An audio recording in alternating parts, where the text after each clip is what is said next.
पिता हम तेरा धन्यवाद करते हैं पिता, इस समय को मेरे परमेश्वर प्रभु यीशु के नाम से मुबारक कहते हैं। प्रभु यीशु के नाम से हम इस सभा के ऊपर आशीष को कहते हैं मेरे परमेश्वर। इस सभा को हम शुरू करने से पहले पिता, आकाश और पृथ्वी को बनाने वाले सृष्टिकर्ता परमेश्वर तेरे नाम को ऊंचा करते हैं पिता। परमेश्वर इस ऑनलाइन सभा के ऊपर हम तेरी आशीष को कहते हैं। इस समय हमारे साथ जितने भी इस समय लोग जुड़े हुए हैं, उनके जीवनों के ऊपर तेरी सामर्थ को कहते हैं। हाँ मेरे परमेश्वर, हम अपने सरों को झुकाते हुए पिता परमेश्वर तेरे पास आते हैं, तेरे पास आते हैं पिता परमेश्वर, और अपने हाथों को उठा के तुझे धन्य कहते हैं मेरे परमेश्वर पिता। हम तेरे नाम को ऊंचा उठाते हैं मेरे परमेश्वर प्रभु जी, हम तेरा नाम ऊंचा करते हैं पिता परमेश्वर। इस ऑनलाइन सभा को मेरे परमेश्वर पिता तेरे पवित्र हाथों में सौंपते हैं, पवित्र हाथों में सौंपते हैं तेरे परमेश्वर प्रभु। तेरी सामर्थ को कहते हैं परमेश्वर प्रभु। जितने लोग हमारे साथ इस समय जुड़े हुए हैं पिता परमेश्वर, तेरा आत्मा उन्हें छू ले पिता, उन्हें स्पर्श करे पिता परमेश्वर। उनके जीवन से पिता परमेश्वर तेरी महिमा प्रकट हो पिता परमेश्वर। उनके जीवन बदलते चले जाए मेरे परमेश्वर पिता, उनके जीवन सेव न रहे मेरे परमेश्वर पिता। तो उन्हें स्पर्श कर पिता परमेश्वर, वो अंश करके बदलते चले जाए मेरे परमेश्वर प्रभु। हाँ मेरे पिता, हम इस ऑनलाइन सभा को तेरे हाथों में सौंपते हैं पिता। हम तेरे दास को पिता परमेश्वर तेरे हाथों में सौंपते हैं पिता। जब तेरे दास वचन को सुनाते हैं पिता, तेरी सामर्थ प्रकट हो पिता, तेरे वचन से एक से बातें कर पिता परमेश्वर प्रभु। हाँ मेरे परमेश्वर, तेरा वचन उताया हुआ है पिता परमेश्वर प्रभु। तेरा वचन गांठ गांठ बूंदे बूंदे को छेदता है पिता परमेश्वर। तेरा वचन बातें करता है पिता परमेश्वर प्रभु। आज तो अपने वचन से तेरे लोगों से पिता, तेरी प्रिय प्रजा से तू बातें कर पिता परमेश्वर प्रभु। उन्हें तू स्पर्श कर पिता, वचन के द्वारा पिता परमेश्वर प्रभु। तू उन्हें अपने सामर्थ्य से भर पिता, उन्हें अभिषेक से भर पिता परमेश्वर प्रभु जी। हम पिता परमेश्वर इस समय जहां कहीं भी है पिता, तेरा आत्मा इस समय स्पर्श करे, स्पर्श करे खुदा। वो तेरी आत्मा से भर जाए पिता और आराधना चढ़ाए तुझे पिता परमेश्वर प्रभु। हम पिता तेरा धन्यवाद करते हैं पिता। धन्यवाद के साथ इस विनती प्रार्थना को मेरे उद्धारकर्ता और जल्द आने वाले प्रभु यीशु के नाम से करते हैं, आमीन। आइए हम अपने हाथों को उठाएं और धन्यवाद करें, धन्यवाद करें, स्तुति करें, महिमा करें, उसके पवित्र नाम को ऊंचा करें, ऊंचा करें, धन्यवाद करें, महिमा दे उसे। वो आदर के योग्य है, महिमा के योग्य है, प्रशंसा के योग्य परमेश्वर केवल वही है, उसकी हम आराधना करते हैं परमेश्वर पिता। हम तेरा धन्यवाद करते हैं। आइए परमेश्वर के दास के साथ हम आराधना में जुड़ते चले जाएं प्रभु यीशु के नाम से, आमीन।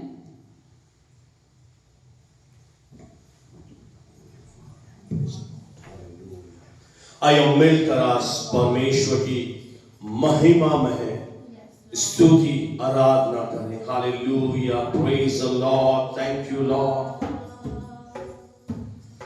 मेरे प्रभु की सहायता से निश्चय करूंगा आशीषित मैं, उसके वचन का मैं पालन करूंगा, उसके मार्गों पर मैं चलता रहूंगा।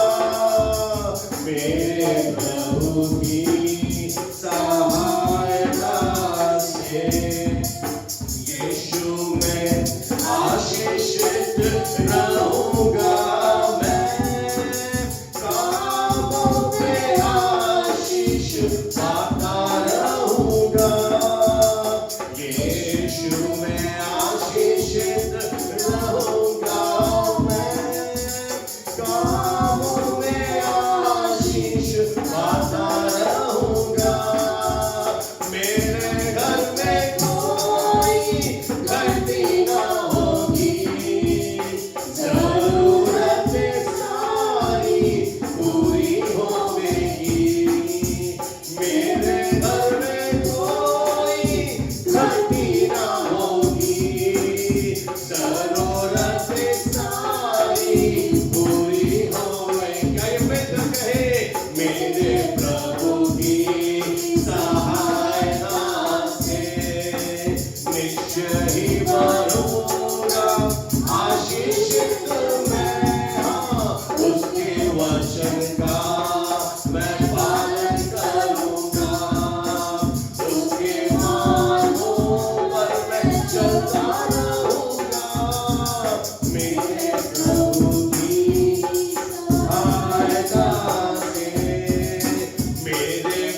उसका ही नाम, मन मेरा पल भी पाता रहेगा, मेरा जीवन उसका ही नाम, मन मेरा पल भी पाता रहेगा, मेरे प्रभु की सहायता से निश्चय ही बनूंगा आशीषित मैं, उसके वचन का मैं पालन करूंगा, उसके मार्गों पर मैं चलता रहूंगा, मेरे प्रभु की सहायता से जीवन साथी और मेरे बच्चों पर, मेरी संपत्ति पर भी आशीष रहेगी, जीवन साथी और मेरे बच्चों पर, मेरी संपत्ति पर भी आशीष रहेगी, मेरा जीवन उसका ही नाम, तन मेरा वह भी पाता रहेगा, ये मिलकर कहे, मेरा जीवन उसका ही नाम, तन मेरा बल भी पाता रहेगा, मेरे प्रभु की सहायता से निश्चय ही बनूंगा आशीषित मैं, उसके वचन का मैं पालन करूंगा, उसके मार्गों पर मैं चलता रहूंगा, मेरे प्रभु की सहायता से कर्ज लेने का कभी मौका न होगा, पर देने का सौभाग्य सदा रहेगा, कर्ज लेने का कभी मौका न होगा, पर देने का सौभाग्य सदा रहेगा, बहुदायक से भरा रहूंगा सदा, मेरा प्रभु मुझको ऊंचा करेगा, बोले बहुदायक से भरा रहूंगा सदा, मेरा प्रभु मुझको ऊंचा करेगा, मेरे प्रभु की सहायता से निश्चय ही बनूंगा आशीषित मैं, उसके वचन का मैं पालन करूंगा, उसके मार्गों पर मैं चलता रहूंगा, मेरे प्रभु की सहायता से। हाँ मेरे परमेश्वर, किसी को रथों का भरोसा है, किसी को घोड़ों का भरोसा है, परंतु हम अपने परमेश्वर का नाम लेंगे, क्योंकि जय यहोवा ही से मिलती है। हम अपने परमेश्वर की सहायता से सामर्थी बनेंगे, आशीषित जीवन जिएंगे, ऊंचाई पर जाएंगे, क्योंकि प्रभु हमारी सामर्थ है। आइए मेरे प्रियो, ये गीत केवल एक गीत नहीं है, यह एक हमारे जीवन की गवाही है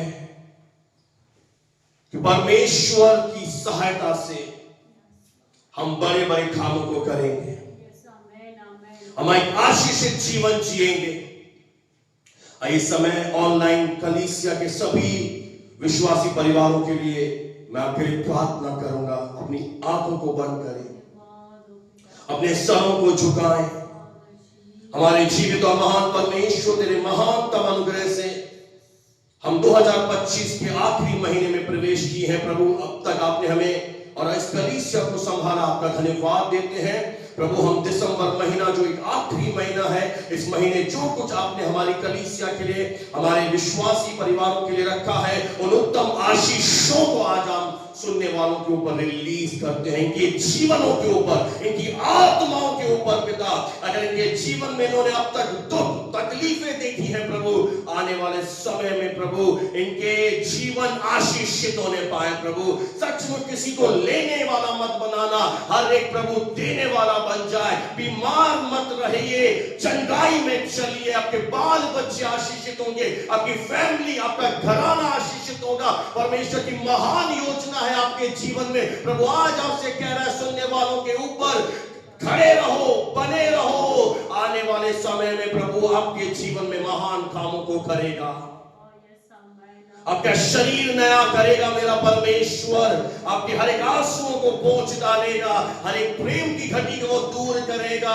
जिसने तुम्हें चुना है, जिसने तुम्हें अलग किया है, वो परमेश्वर वफादार है। वो कहता है विश्वास योग्यता के साथ मेरे साथ चलता रहे, वफादार बने रहो, क्योंकि परमेश्वर कुछ महान करने पर है। परमेश्वर कुछ अद्भुत करने जा रहा है।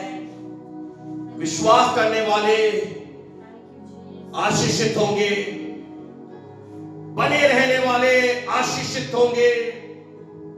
उनकी बड़ी टेस्टिमनी आने वाली है। उनके जीवनों में परमेश्वर महान कामों को करने जा रहा है। तेरी जय आ रही है कलीसिया, विश्वास में डगमगाना मत। बीमारियां दूर होंगी, शैतान के कार्य नाश होंगे। तेरे जिंदगी, तेरे परिवार से भरोसा बनाए रख, क्योंकि प्रभु यीशु मसीह तेरा सच्चा परमेश्वर, तेरा मसीहा है, जिसने तुझे नाम लेकर बुलाया। वो कहता है तू मेरा है, तू मेरी है, मेरे पीछे चल, शक मत कर, मैंने तुझे नाम से बुलाया है। आइए अपना जीवन प्रभु के हाथों में सौंपे। आखिरी महीने में हमने प्रवेश किया है।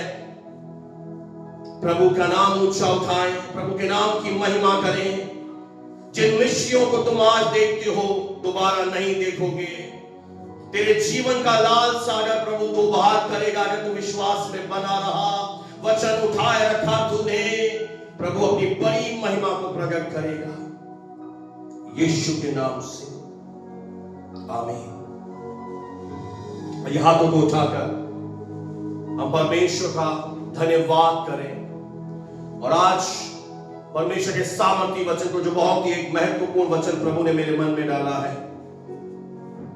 ध्यान से सुने। डायरी अगर आपने अलग की है तो नोट जरूर करना। इफिसियों की पत्री उसका 2 अध्याय और 10 आयत में आपके लिए पढ़ूंगा। इफिसियों 2:10, जहां इस प्रकार से लिखा है, क्योंकि हम उसके बनाए हुए हैं और मसीह यीशु में उन भले कामों के लिए सिरजे गए जिन्हें परमेश्वर ने पहले से हमारे करने के लिए तैयार किया। प्रभु अपने वचन के पढ़े और सुने जाने पर आशीष दे। वचन कहता है, कलाम कहता है कि हम परमेश्वर के बनाए हुए हैं, यानी कि हम परमेश्वर के मास्टरपीस हैं। कोई भी अपने आप को तुच्छ न समझे। हम मसीह यीशु में बहुत ही बड़ा एक उद्देश्य, राज यहाँ छुपा है। उन भले कामों के लिए सिरजे गए जिन्हें परमेश्वर ने पहले से तैयार किया है। मेरे प्रियो, परमेश्वर के गणित में और दुनिया की गणित में बहुत अंतर है। दुनिया के लोग मोक्ष पाने के लिए, उद्धार पाने के लिए, पापों से आजाद होने के लिए अच्छे काम कर रहे हैं, पर वचन बिल्कुल अलग एक बात हमें सिखाता है कि भले कामों से उद्धार या मोक्ष नहीं है, बल्कि प्रभु यीशु मसीह जो पूरी मानव जाति का परमेश्वर है, हमारे गुनाहों को उठा लेता है और हम क्यों बचाए गए। आपको परमेश्वर ने क्यों चुना है, क्यों परमेश्वर ने आपके ऊपर चित्त लगाया, क्यों आज आप ये वचन सुन रहे हैं, उसका एक महान उद्देश्य हम भले कामों को करने के लिए सिरजे गए। उद्धार के लिए हम भले काम नहीं करते, बहुत ही विचित्र ये बात है, बल्कि हम बचाए इसलिए गए कि बचने के बाद, उद्धार पाने के बाद इस धरती पर प्रभु ने आपको इसलिए रखा है कि हम कलीसिया भले काम करें। तो उद्देश्य क्या है? उद्धार नहीं है, ये फल है। परमेश्वर अपनी महिमा अपने आप को कलीसिया के द्वारा, आपके द्वारा प्रकट करना चाहता है, जो प्रभु को नहीं जानते। इसलिए बहुत ही जरूरी है आपका जीवन। प्रकाशित वाक्य 14 अध्याय 13 वचन, यह पुस्तक सुनने वाला, पढ़ने वाला आशीषित है। इस प्रकार से लिखा है, फिर मैंने स्वर्ग में यह शब्द सुना, ध्यान से सुनिए, लिख। पवित्र आत्मा यूहन्ना से कह रहा है, लिख। हजारों साल पहले, जो अब तक हुआ नहीं, पहले ही दर्शन में बता दिया। और पवित्र शास्त्र में लिखा है, जो मृतक प्रभु में मरते हैं वे अब से धन्य हैं। यानी आपने प्रभु में उद्धार पाया, नया जन्म पाया। अब आप अंत तक जब प्रभु में बने रहेंगे तो आपको प्रभु का वचन कह रहा, तू धन्य है। दुनिया में जो मरेंगे वे आशीषित नहीं है, पर अगर हम प्रभु में बने रहते हैं हम ब्लेसेड हैं। पवित्र आत्मा कहता है, हां, क्यों आशीषित है? क्योंकि वे अपने सारे परिश्रम से, कामों से विश्राम पाएंगे और उनके कार्य उनके साथ हो लेते हैं। बहुत ही महत्वपूर्ण है, अंडरलाइन कर लीजिए इस आयत को, इस लाइन को, कि उनके कार्य उनके साथ हो लेते हैं। यानी प्रभु में आने के बाद, उद्धार पाने के बाद, ये विश्वासी जीवन ऐसे नहीं है, बिना उद्देश्य नहीं है। क्योंकि हमारे कार्य, जो कुछ आप उद्धार पाने के बाद परमेश्वर के राज्य में करोगे, धरती पर करोगे, वे आपके साथ ऊपर जाएंगे। इसलिए बहुत ही महत्वपूर्ण है, ध्यान से सुनिए। प्रभु के वचन में कई बार ये लिखा है कि देख, मनुष्य का पुत्र यीशु मसीह बादलों पर आने वाला है और वह हर एक को उसके कामों के अनुसार प्रतिफल देगा।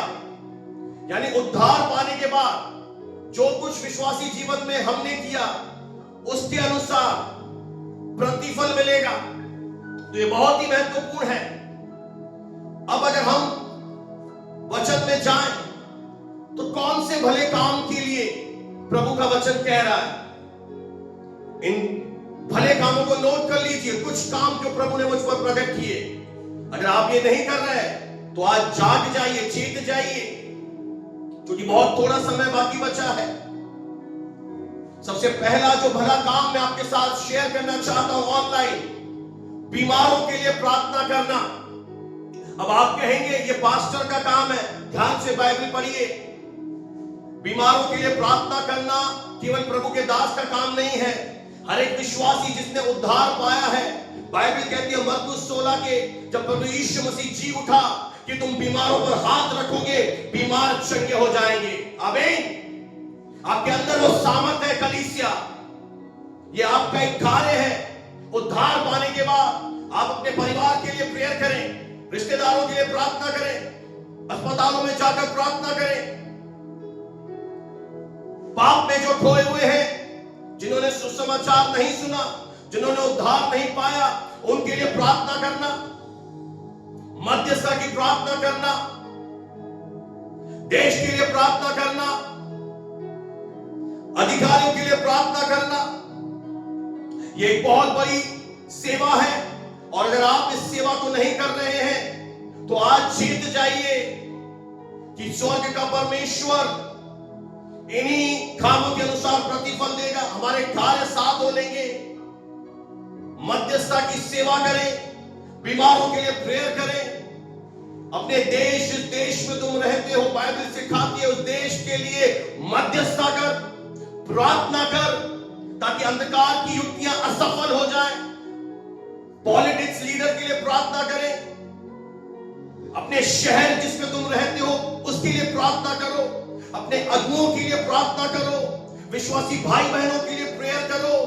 कई लोग पूछते हैं हम क्या प्रार्थना करें? अरे बहुत से विषय हैं, प्रभु के पास जाइए तो सही, आराधना तो करना शुरू कीजिए, आत्मा आपको बताएगा। सबसे पहला आपका कार्य है मेरे प्रियो, अगर ये कार्य आप नहीं कर रहे हैं, आज से करना शुरू कर दीजिए। बहुत से लोग बीमार हैं, बहुत से लोग दुखी हैं, बहुत से लोग परेशान हैं। हो सकता है बीमारों के लिए प्रार्थना करें, आप खुद चंगे हो जाएंगे।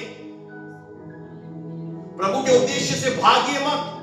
जैसे योना भाग रहा था, प्रभु ने आपको एक महत्वपूर्ण सेवा दी है। मध्यस्थता की सेवा बहुत बड़ी सेवा है मेरे प्रियो, और परमेश्वर एक ऐसे मध्यस्थ को ढूंढ रहा है जो मेरे आगे घुटने टेके, और जो लोग नाश हो रहे हैं उन लोगों के आत्माओं के लिए मुझसे प्रार्थना करें। अपने पेरेंट्स के लिए प्रार्थना करें, अपने भाई अपने बहनों के लिए प्रार्थना करें जब तक उनका उद्धार नहीं हो जाता। एक बहुत ही अद्भुत गवाही है मेरे प्रियो, एक प्रभु की दासी है पास्टर, उन्होंने अपनी गवाही मैंने देखी उनकी कि वो अपने फादर के लिए, पिता के लिए 20 साल से प्रभु से प्रार्थना कर रही थी और 20 साल के बाद प्रभु ने प्रार्थना का उत्तर दिया और उस कलीसिया में उनके पिता आए और अपनी बेटी से उन्होंने बपतिस्मा लेकर प्रभु यीशु मसीह को ग्रहण किया। 20 साल। आप कहेंगे मैंने प्रार्थना करी, अरे जब तक उत्तर ना आए करते रहो। अपने बेटों के लिए प्रार्थना करो, अपनी बेटियों के लिए प्रार्थना करो, अपने रिश्तेदारों के लिए प्रार्थना करो, बीमारों के लिए प्रार्थना करो, शहर के लिए प्रार्थना करो, क्योंकि प्रभु की नजरें तुम्हारे ऊपर है। प्रभु बचाना चाहता है, पर वो ढूंढ रहा है एक व्यक्ति जो ईमानदारी से प्रार्थना करे।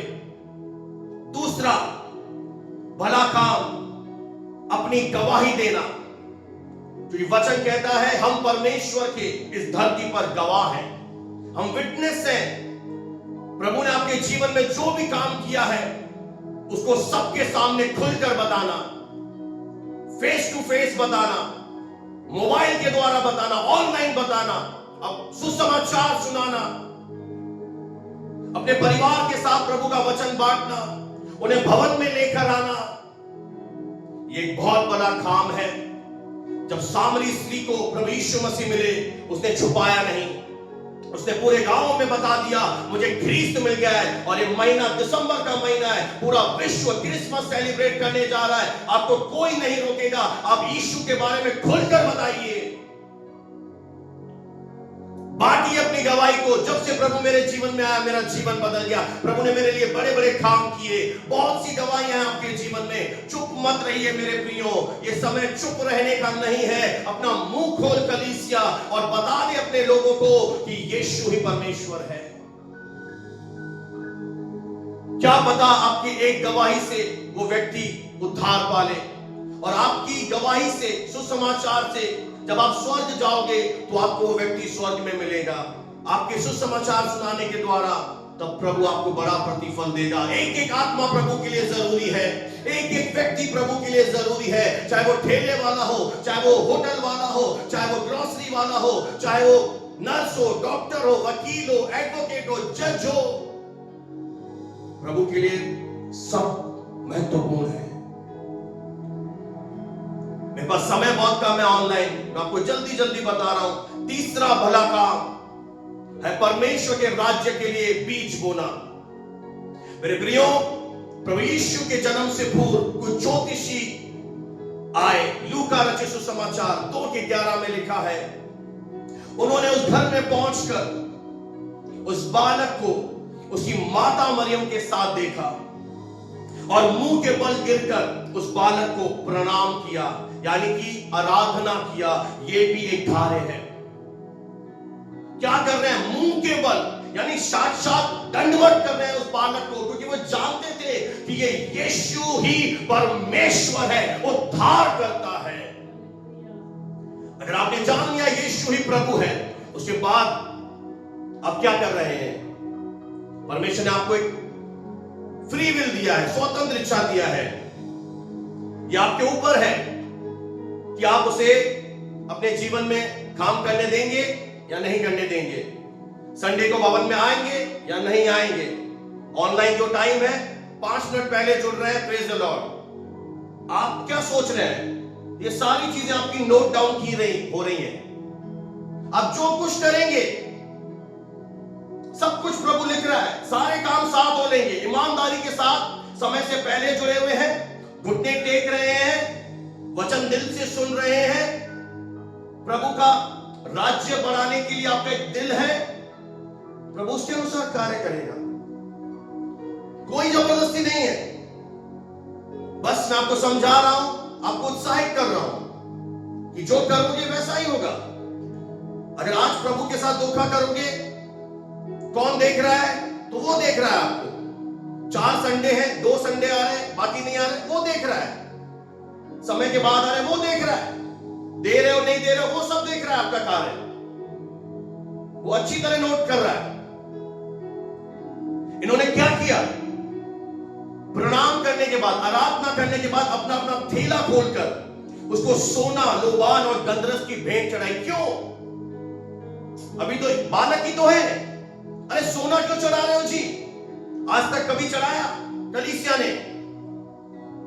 कितने दुर्लभ है वे विश्वासी जिन्होंने राज्य के लिए सोना बोया होगा, चांदी बोई होगी, गहने बोए होंगे। ये देखिए, ये है वैल्यू जीसस की। ये जानते हैं ज्योतिषी कि यीशु कौन है। हो सकता है आपने अभी तक नहीं जाना। राज्य के लिए बीज बोने के लिए परमेश्वर ने आपको चुना है। और अगर आप लूका 21 अध्याय पढ़ो तो वहां पर प्रभु यीशु मसीह खड़े थे और लोग भवन में भेंट ला रहे थे। यीशु मसीह क्या कर रहे थे? यानी यीशु मसीह हमारी भेंटों को देखता है। वहां पर सब लोग भेंट ला रहे थे और प्रभु यीशु ने कहा, सबने बहुतायत में से कुछ दिया, यानी उनके पास बहुत था, कुछ राज्य के लिए बोया। पर इस कंगाल विधवा स्त्री ने 2 दमड़ी भी, यानी अपनी आजीविका जो था सब डाल दिया। यह है परिवर्तन, यह है बदलाव। यीशु से मिलने के बाद उसने जो कुछ था दे दिया। यीशु मसीह सब देखता है। आपकी भेंट आप अलग कर रहे हो हर हफ्ते, ईमानदारी से बोल रहे हो नहीं बोल रहे हो, कौन देख रहा है, क्या फर्क पड़ता है? ये सारे खाने साफ होंगे हमारे। जितना प्रभु आपको दे रहा है, हर हफ्ते आप कमा रहे हैं, महीने में कमा रहे हैं, उसका ईमानदारी से अलग कर रहे हो। हम अगर पास्टर बोले तो हमारे ऊपर चढ़ जाओगे। यीशु मसीह खुद देख रहा है, भाई पढ़ो वचन। वो देख रहा है राज्य में कौन बोल रहा है। आपको क्या लगता है मेरे प्रियो, कलीसिया बंद है? किसकी ताकत है कि कलीसिया बंद करा सके? मैं तो ऐसा विश्वास करता हूं प्रभु होने दे रहा है ताकि सबकी ईमानदारी समझ में आ जाए कि कौन कितना परिवर्तित हो चुका है, किसके अंदर कितना बदलाव आ गया है। प्रभु सब देख रहा है। और जो कुछ आपके पास है ना, सोना चांदी धन, ये आपका नहीं है मेरे प्रियो, ये परमेश्वर का है। परमेश्वर आपको ताकत दे रहा है, परमेश्वर आपको बल दे रहा है। और जब परमेश्वर के राज्य में हम बोते हैं, ये बोना हमारे साथ होलेगा और एक बड़ी कटनी हम काटेंगे। बाइबल का परमेश्वर कहता है, यदि तू अधर्म के धन में वफादार नहीं है, ध्यान से सुनना, यानी दुनिया के धन में अगर तुम प्रभु के साथ वफादार नहीं हो तो तुम्हें सच्चा धन कौन सौंपेगा? यानी प्रभु हमसे प्रतिज्ञा करता है, जब हम स्वर्ग जाएंगे हमें वो सच्चा धन देगा। पर याद रखना, किसे सच्चा धन देगा? जो आज ईमानदार है, जो आज वफादारी से बीज बो रहा है, जिसे कोई नहीं देख रहा पर उसके अंदर एक दिल है। ये परमेश्वर के राज्य के लिए मैं अलग कर रहा हूं, ये परमेश्वर के सुसमाचार के लिए मैं अलग कर रहा हूं, ये संतों के लिए मैं अलग कर रहा हूं, ये मैं परमेश्वर के भवन के लिए अलग कर रहा हूं। मेरे प्रियो, प्रभु का वचन कहता है, मेरा घर उजाड़ पड़ा है और तुम अपने छत वाले घरों में रहते हो। प्रभु का घर उजाड़ पड़ा है, टूटा पड़ा है और हम में से किसी को चिंता नहीं है। ये परिवर्तन नहीं है। आज भी चेत खाइए और जो कुछ प्रभु आपको कमाने की ताकत दे रहा है, आपको नौकरी दी, आपका बिजनेस दिया, आपको सामर्थ दे रहा है, जितना भी प्रभु आपको दे रहा है उसमें से ईमानदार बनिए। क्योंकि अगर एफडी कराओगे, एलआईसी में बोओगे, कितना प्रतिशत मिलेगा? पर अगर राज्य के लिए बोओगे, हमेशा के लिए काटोगे। आपका धन हमेशा के लिए बना रहेगा। प्रभु की नजरें आपके ऊपर है इस समय। चौथा, भला काम। यदि विश्वासी जीवन में आने के बाद भी आज भी आपसे पाप हो रहा है, आप गिर जाते हो पाप में, तो तुरंत प्रभु की क्षमा को प्राप्त करें। तुरंत प्रभु की क्षमा को अपने जीवन में लेकर फिर से खड़े हो जाए, क्योंकि शैतान तुम्हें बार बार गुनाह में गिराकर तुम्हें नीचे लेकर जाने की कोशिश करेगा। पर जैसे ही तुम ये भला कार्य करोगे, उस यीशु के लहू को पुकारोगे, परमेश्वर की क्षमा को ले लोगे, तुम फिर से जय में चलने लगोगे और परमेश्वर की योजनाओं को पूरा करोगे। प्रभु अपनी महिमा को तुम्हारे जिंदगी में प्रकट करेगा, क्योंकि ये सिद्धांत है। जैसे ही हम जल्दी तुरंत अपनी गलती मान लेते हैं, वे विश्वासी बहुत आशीषों में चलते हैं। और जो अपने अपराध छुपा के रखेगा, सोचेगा कोई नहीं देख रहा, क्यों मैं अपनी गलती मानूं, हट करेगा, उसके जीवन में प्रभु की महिमा प्रकट नहीं होगी। हालेलुया। पांचवा भला कार्य है कलीसिया से प्रेम रखना। जांचिए अपने आप को। प्रभु की मेज पर आने से पहले प्रभु यीशु मसीह ने कलीसिया के लिए यानी हमारे लिए अपने आप को सर्वांग बलिदान कर दिया।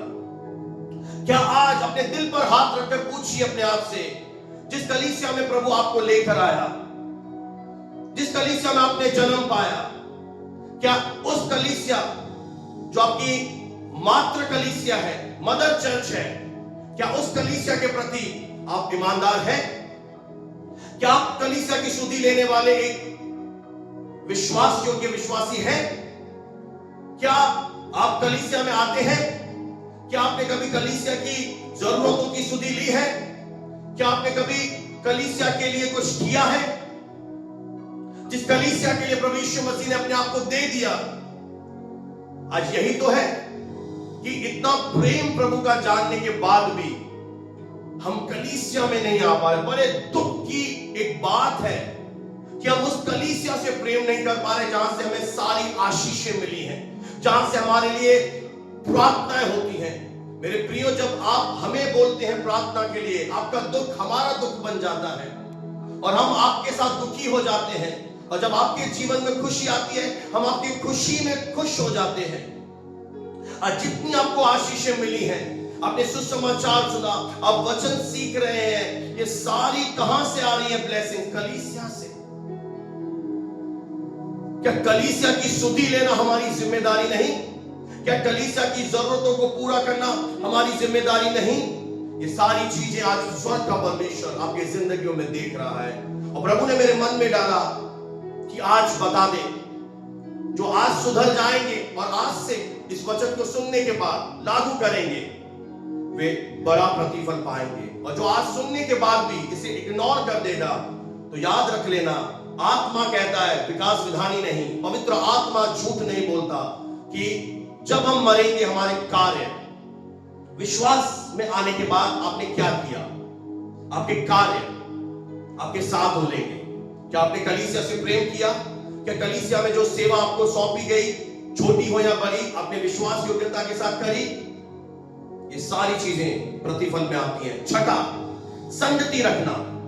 ये सबसे महत्वपूर्ण बिंदुओं में से एक बिंदु है कि जब आप प्रभु में नहीं थे, आपकी संगति कहां थी? अब आपकी संगति कहां होनी चाहिए? कलीसिया में, विश्वास करने वाले भाई बहनों के साथ, क्योंकि संगति बहुत ही जरूरी है। बिना संगति आपकी आत्मा बुझ जाएगी। मेरे प्रियो, याद करें उन दिनों को जब आप शुक्रवार बाइबल अध्ययन में जो लोग आते थे, आप वचन सीखते थे, वचन सीखने के बाद आपके लिए प्रेयर होती थी, आत्मा आपको छूता था, आप विश्वास में भर जाते थे। क्या संगति आपको मिलती थी? क्या अब आपको वो संगति मिल रही है?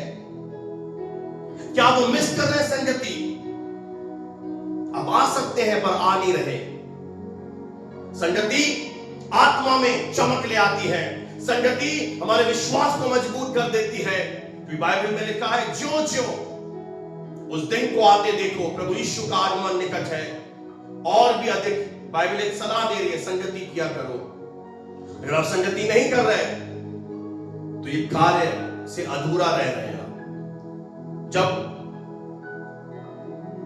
मरियम को गर्भ धारण हुआ, वो सीधा इलीशिबा के पास गई, जिसने यूहन्ना को जन्म दिया, यानी एक विश्वासिनी के पास। और जैसे मरियम का अभिवादन, मरियम ने नमस्कार किया, इलीशिबा के कानों में गया, और ना केवल इलीशिबा ने सुना, इलीशिबा के अंदर जो ब्लेसिंग थी, यूहन्ना जो पैदा होने वाला था, वो गर्भ में पवित्र आत्मा से भर गया। संगति में वो सामर्थ है, आपको आत्मा से भर देगी, आपको नया कर देगी संगति। अगर आप विश्वास में कमजोर हो रहे हैं, फिर से खड़ा कर देगी संगति। आत्मा में एक सामर्थ आ जाती है। आप घर पर भी प्रार्थना जब करें, आपके विश्वास नहीं करता अगर परिवार, आप घर में जब हाथ उठाएंगे, आप अन्य भाषाओं में प्रार्थना करेंगे, आप आराधना करेंगे, आपके घर में प्रभु का आत्मा उतर आएगा। संगति में वो सामर्थ है, इसलिए संगति को जिनने हल्का लिया है मत लीजिए। बहुत जरूरी है संगति करना। 7वां, रोज प्रार्थना करना हमारे जीवन का एक अभिन्न कार्य होना चाहिए। डेली प्रे, कभी भी प्रार्थना मिस नहीं करनी। भले शादी हो, भले ही बहुत बिजी हो, सबसे पहले प्रार्थना करना और वचन जरूर पढ़ना, क्योंकि जब आप परमेश्वर का वचन पढ़ोगे, प्रभु अपने वचन से आपसे बात करेगा और आपको बताएगा आपके जीवन का उद्देश्य, किस योजना के तहत प्रभु ने आपको बुलाया है। अगर आप ऐसे ही जीवन जी रहे हैं, खाओ पियो मर जाओ, तो आज नींद से जागो। इस जीवन के बाद एक और जीवन है, अनंत जीवन है, और हमारे कार्य जो विश्वास में आने के बाद हम कर रहे हैं वो साथ हो लेंगे। प्रभु प्रकट करेगा आपकी बुलाहट पास्टर के द्वारा, वचन पढ़ने के द्वारा, और उसमें लग जाइए, क्योंकि समय बहुत कम बचा है। दुनिया के चीजों में अब गफलत में मत रहिए, बड़ी बड़ी योजनाएं मत बनाइए, क्योंकि समय काफी कम है। हां, प्रभु ये सब हमें देता है, पर हमारी आंखें स्वर्ग में उस अनंत जीवन की ओर होनी चाहिए। जहां हमें जाना है वहां की सुधि लो। हर एक वो काम मेरे प्रियो जो आप प्रभु के लिए करते हो, प्रभु के राज्य के लिए करते हो, चाहे वो प्रार्थना करना हो, चाहे वो किसी के साथ भलाई करना हो, चाहे आपने बलिदान का बीज बोया, आपने किसी के लिए प्रार्थना करी, परमेश्वर के दास के साथ अच्छा व्यवहार किया, उसका आदर किया, सम्मान किया, जो कुछ प्रभु में आने के बाद अपने राज्य के लिए किया, उन सब बातों के लिए परमेश्वर उन विश्वासियों को एक बड़ा इनाम देगा, प्रतिफल देगा।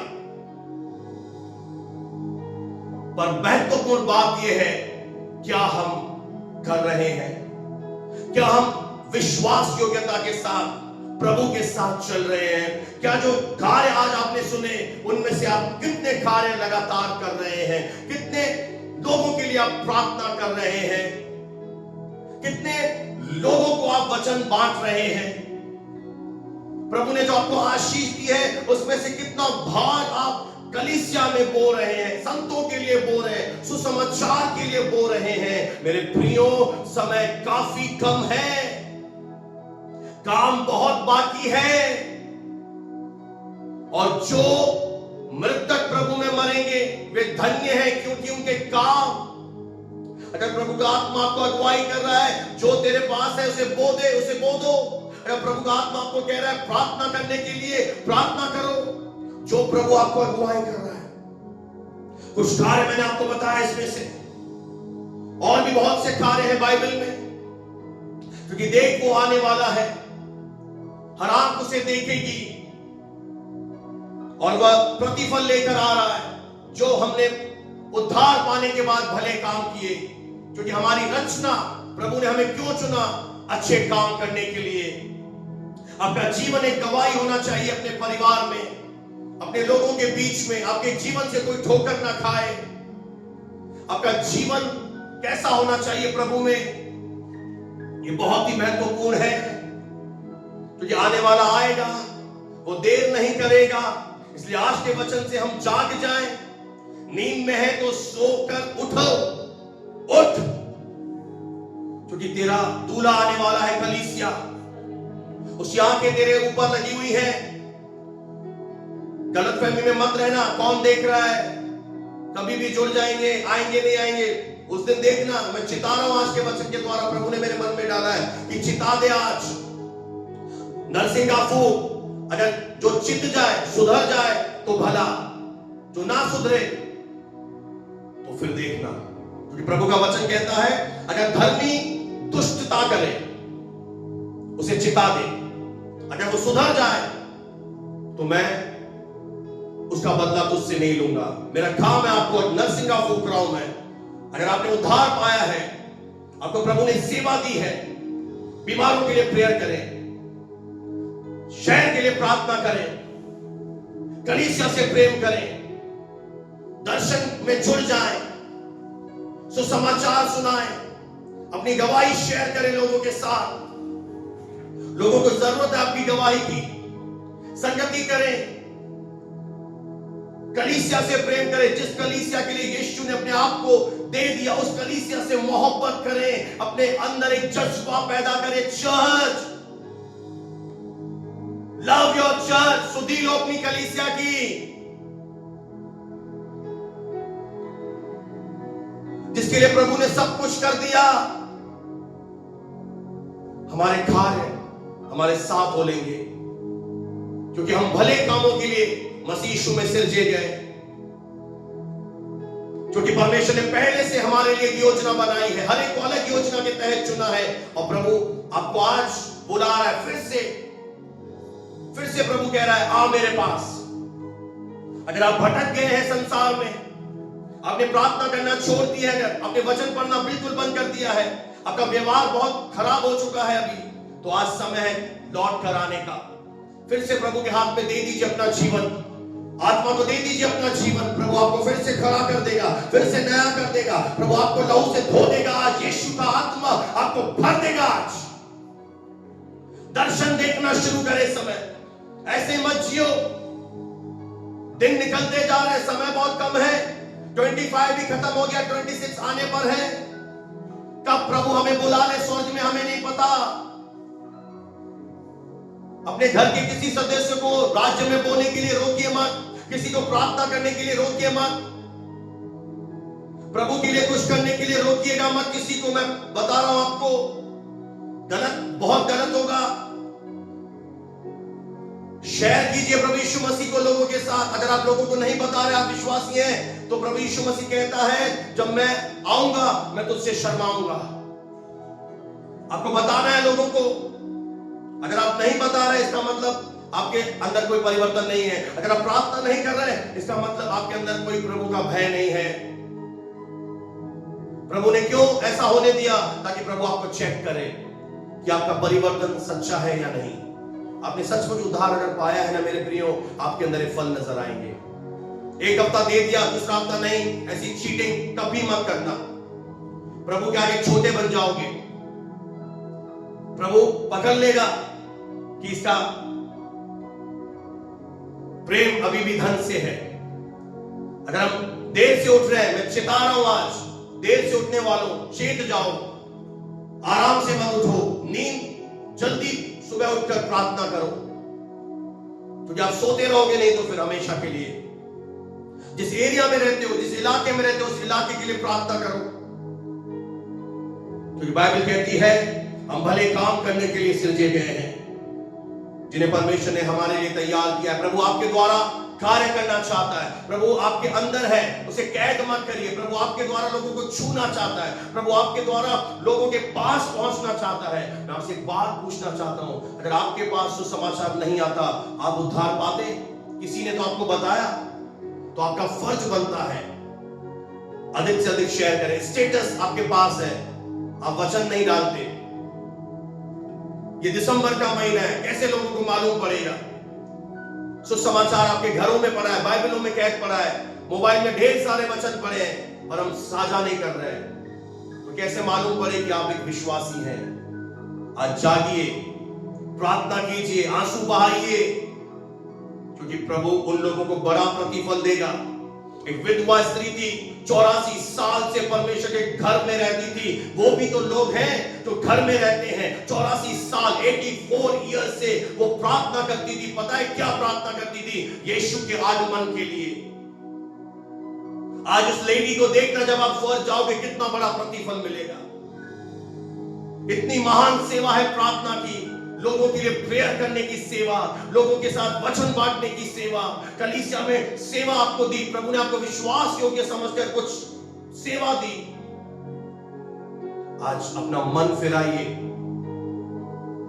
और लौट आइए, चेत खाइए, कहां से तू गिरा है। जांच अपने आप को, पड़ोसी को मत जांच, किसी और की को मत जांच, अपने आप को जांचें। अगर जो आपने वचन सुना है और आपको लगता है कि ये चीजें मेरे जीवन में नहीं हो रही हैं, आज से शुरू कर दें, ताकि जब प्रभु यीशु मसीह का आगमन हो तो आपको एक बड़ा प्रतिफल मिले। परमेश्वर अपने इन वचनों के द्वारा समस्त कलीसिया को और सुनने वालों पर अपनी बड़ी बरकत दे। जो दान दशवांश, अपने नए महीने दशवांश जो आपने दिसंबर के लिए अलग किए हैं, राज्य के लिए अलग किए हैं, आप उन्हें बो सकते हैं।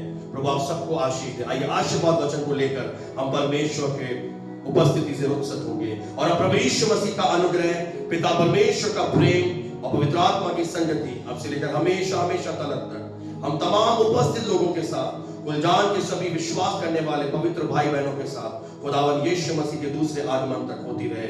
आइए हम सब विश्वास और जोर से कहें आमीन आमीन। Praise the Lord.